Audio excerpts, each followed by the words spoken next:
Une petite anecdote pour commencer. Je n'en ai pas été le témoin direct, mais on me l'a rapporté. C'est une petite fille qui revient de la messe avec ses parents et qui, arrivant sur son quartier, croise une voisine, une petite copine d'école, qui lui demande « Tu reviens de la messe ? C'était bien ?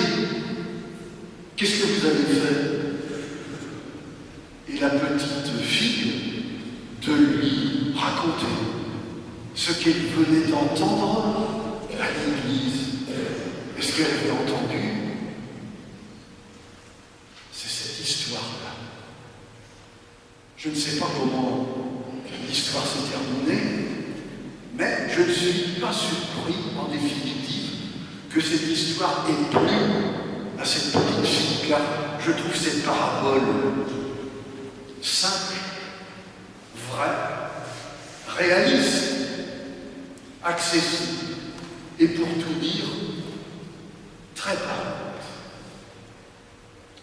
Je me souviens que moi-même, étant enfant dans ma paroisse, cette parabole avait été mise en scène dans une pièce de théâtre où je jouais un petit rôle.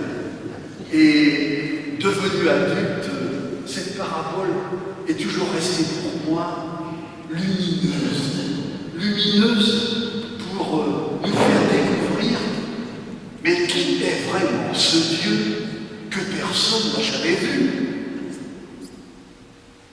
Qui est-il vraiment?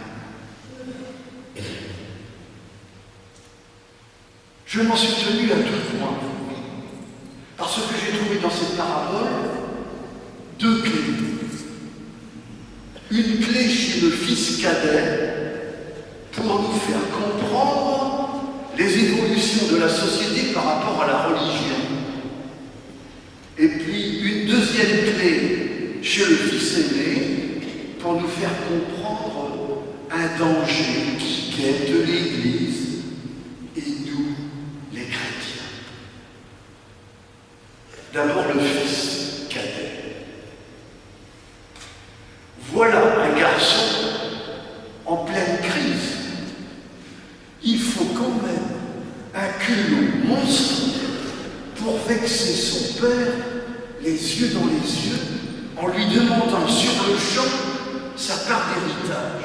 En général, les partages d'héritage, ça se fait effectivement à la mort des parents. Demander sa part d'héritage pour le fils cadet, ça revient à dire à son père « Tu es mort pour moi, tu n'existes plus ». Admettez que c'est violent.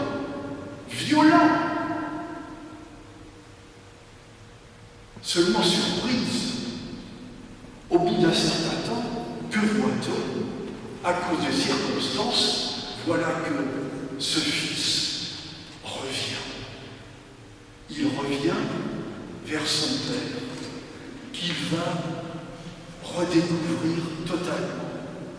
Cette autorité qui lui apparaissait insupportable, soudain, le fils cadet voit en elle un amour de père absolument insensé. J'allais dire un amour de dingue. Cette attitude du fils cadet est une clé, je ne sais pas si mon interprétation est juste, est une clé pour comprendre, à mon avis, les évolutions de la société par rapport aux croyances et à la religion. Vous savez, de tout temps, l'histoire nous apprend que tous les hommes, tous, sans exception, sur toutes les latitudes, tous les hommes sont religieux. Mais au fur et à mesure du développement de leur intelligence, de la grande maîtrise qu'ils acquièrent sur la nature, les hommes deviennent grands et passent par-dessus bord toutes ces croyances qui leur apparaissent soudain dépassées. Et puis, En fait, l'attitude du fils cadet nous révèle que peut-être que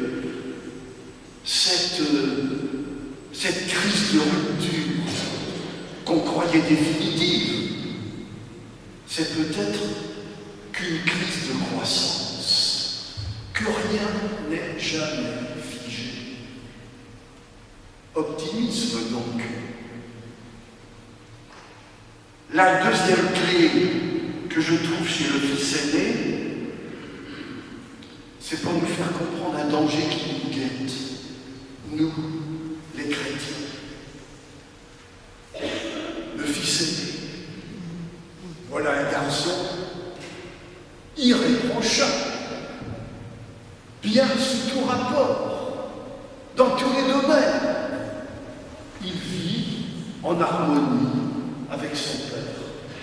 Tout est correct, rien ne dépasse, ni à droite, ni à gauche. Tout est bien. Et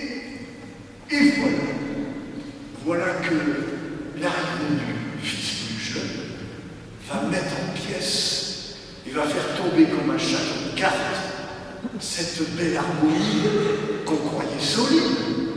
En fait, le retour du fils, que nous fait-elle découvrir? Qu'en fait, le fils aîné, il était toujours à la maison, mais il était à des milieux de la mentalité de son père. Ils vivaient ensemble, mais en fait, que partageait-il avec lui? Rien. C'était des étrangers l'un pour l'autre. Vous voyez le rapprochement possible avec notre propre Église et avec nous.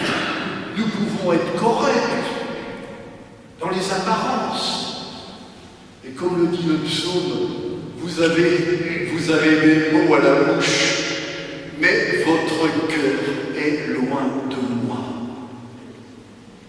Justement, le carême est fait pour essayer de vivre des relations, vérifier la vérité de nos relations avec ce Dieu, à l'amour de dingue pour l'humanité.